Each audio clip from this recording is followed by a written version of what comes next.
Baldy, what's going on, my friend?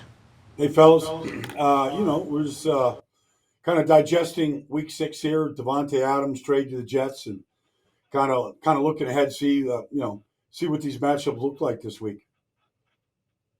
We're looking ahead, a short week for the Broncos, playing on Thursday night against the Saints, and we're just kind of debating, Baldy, is this, without like diving into all 17 games the Broncos play, is this one of the Broncos' easiest games of the season? Not just because it's the Saints, but backup quarterback, no Chris Olave, and really a Saints team that has been on the downward after a really hot start to the season. Yeah, Spencer wasn't terrible last week. He made a couple plays. This kid Bub Means, a rookie. They were both 2 5th-round picks. They scored a touchdown, made a couple plays together, got the ball down the field to his tight end a little bit. They've got speed. Look, Rashid Shaheed and Mike Tipton can run as fast as any 2 wide receivers in this league. So they constantly try to get the ball down the field to these guys. Even if Derek Carr was in there, they keep trying to do it. They haven't had a lot of success. They've had 2 games this year where they didn't score a touchdown. They didn't score a touchdown against the Eagles. So they've struggled, and they struggled defensively. Tampa did even with Baker throwing interceptions last week off tip balls, they did whatever they wanted to do. They ran the ball against them as well as I've seen anybody run the ball against New Orleans.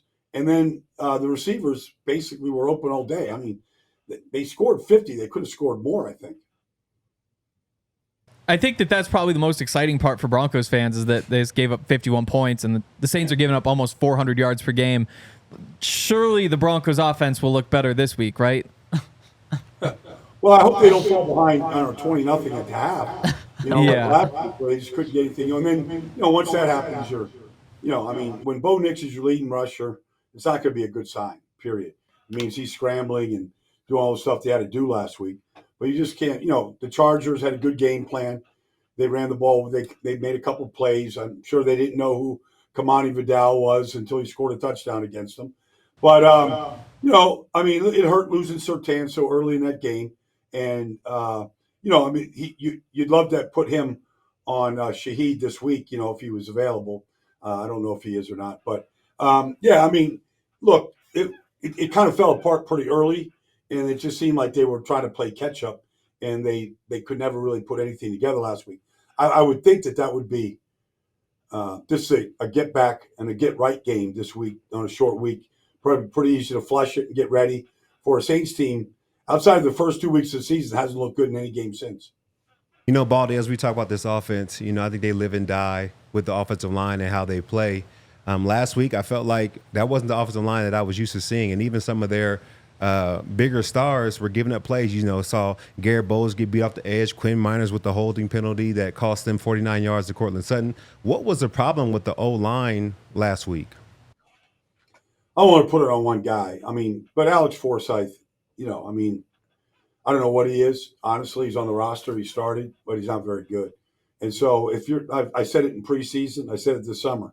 When your center is weak, you're going to have a lot of problems, and it's not a strength. And they've got some good defensive tackles with the Chargers. Everybody has them. Everybody's 4 deep, and I thought they really struggled. I thought Quinn struggled for a little bit. I think losing Palcho hurt. So they're down in ranks right now, and so you're down into your the depth. But the center position, you look at the Saints. They lost Eric McCoy in the first series of the third game against the Eagles. And their offense hasn't looked the same since.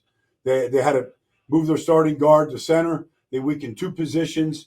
They haven't been the same. They were number 1 offensive football first 2 weeks of the season. They lose their starting center and their starting right guard, and they've completely collapsed offensively. And Baldy, you've been telling us you're only as good as your center is going to be, and that's proved the case for the Broncos. Now, when it comes to Bo Nix, maybe the most concerning thing I've seen from him his rookie season was this past week. He turned his back to the defense just a concerning number of times. Is that something that we should be concerned about moving forward? And how does that get coached out of him? Because I know that's something that really bothered Sean with Russ last year. So how do we make sure that doesn't continue to happen with Bo? Well, you got to keep your eyes down the field. You're not making any plays if you're not doing that. As soon as you're either reading the rush or trying to avoid the rush, and that's where your eyes go, First of all, the defense is reading that, and they're all looking at it, and they're all looking at it in the film rooms. And as soon as they see that, they're like, okay, all these things we could do to a quarterback who's going to drop his eyes. You have to train. You just have to do it. It would be an instinct to turn your back or to drop your eyes to read a rush, but you're not going to survive in this league, and you're not going to make any plays in this league doing it. I don't care what the name on the back of the jersey is. Play calling from Sean Payton. I mean, I'm not sure that I would put the blame right there. It seems like there are a lot of other problems that make it kind of tough to call plays that are going to work. I'm curious what you think, though. Do you think that Sean has called these games the way that he should? I think he's trying to win the game, obviously, but the flow of the game, like, for example, the Jets game, in the rain conditions, it's a field goal game. They got the running game going in the second half. It was the difference in the game. They got one big drive there. You got the touchdown to Cortland. I mean, I think he coached that game because of the way they did against the Jets defense, which is very good, and the conditions. So I think it's week to week, but I think it's a lot to ask. We've seen this early in the season. It's a lot to ask this quarterback and this offense to play from behind like as much as it was last week, 20-0, 23-0. I think it's just hard to play from behind and how to do that. They completely got away from the run game. It wasn't very good. I mean, he'd like to be able to stay with that a lot longer than what he had to last week. Baldy, we keep talking about it. This Saints team gave up 51 points last week. I don't know if the Broncos can put up 51 points, but is there like a minimum number of points that we should be happy with as Broncos fans for them to put up? Like if they score 14 points, I feel like I'd be pretty pissed. Yeah, like there's some guys that are just invisible on this defense. Sean knows, he knows Cam Jordan and he knows, Demario Davis. I mean, he knows a lot. He knows Marshawn. He drafted Marshawn. He knows a lot of these guys.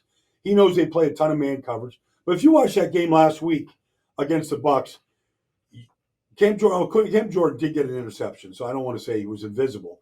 He intercepted a tip ball at the line of scrimmage. But, Demario Davis led that team in tackles probably every year that he's been there.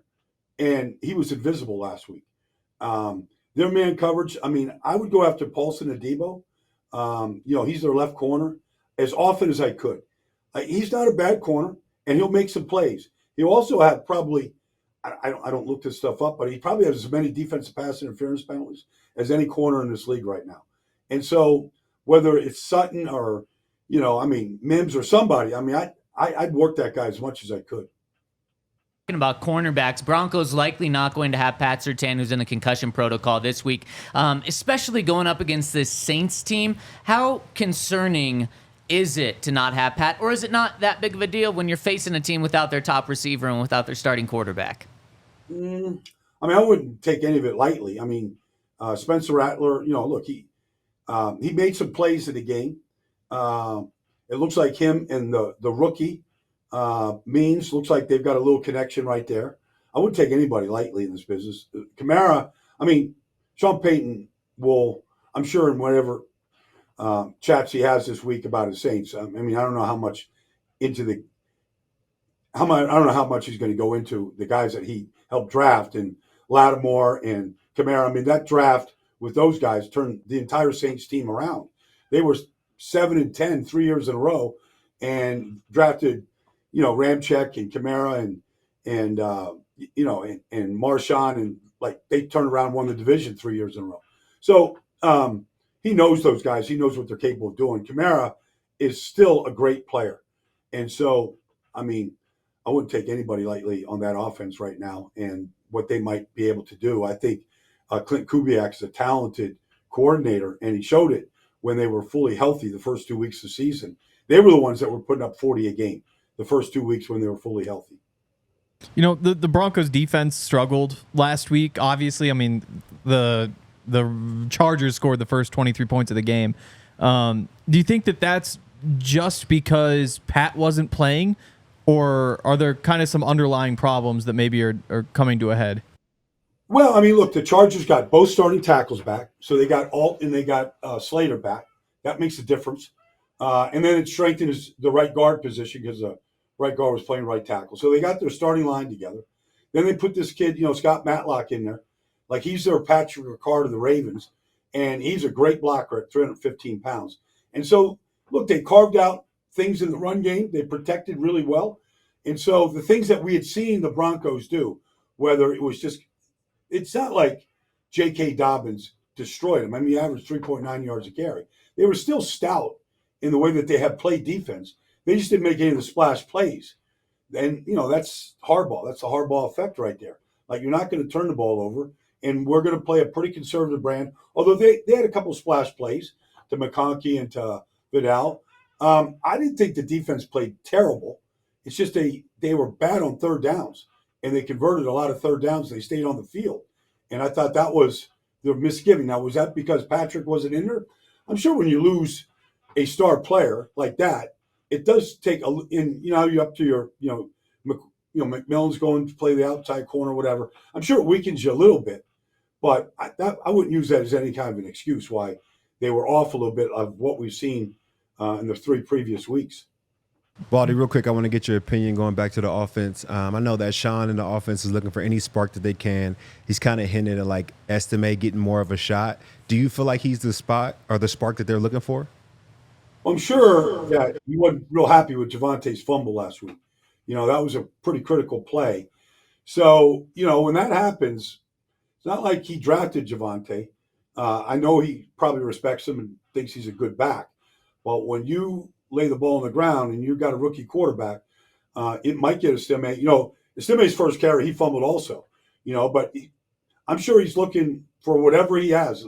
You saw Ville out there. He led the team in receptions. I'm sure, he's got no problem going to the rookies. In fact, it looked like an all-rookie show for a little while there with Estime out there and Ville. And, so I'm sure he's like, I don't care if they're rookies. Like, I'm going to play these guys. Some coaches believe that, look, I'm going to play these rookies, and they might make mistakes early.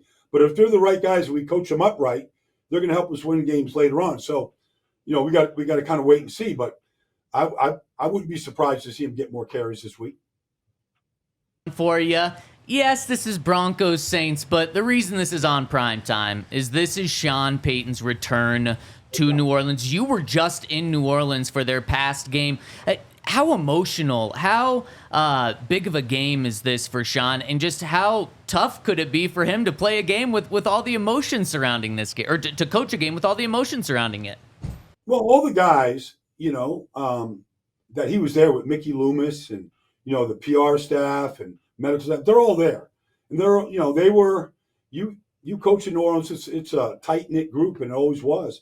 Like, I don't know if Sean is at the stage of his career right now where he just ignores all that till after the game. I've seen Sean down the field before the game mingle a little bit. It's not often. So I don't think he's going to get caught up in it. I just don't. Him and Mickey are going to be friends for a long time. They won a Super Bowl together. I'm sure Alvin Kamara and some of those guys, Marshawn Lattimore, respect Sean a great deal. I'm sure they're going to be looking for him. But, Sean's going there to win this game on a Thursday night. They got to get that terrible taste from Sunday out. I think he has to set the tone for this whole thing. I think he has to go, I'm not getting caught up in friendships and going to see some guys and being back in New Orleans and, enjoying the fans. I'm sure he's going to get a good response. All that. I just think it'd be better for Sean if he just ignored all of it and just treated it like another game. Baldy, love it. Thank you so much for your insight. Yep. You always get a great response from our listeners and from us. We'll look forward to talking to you next week.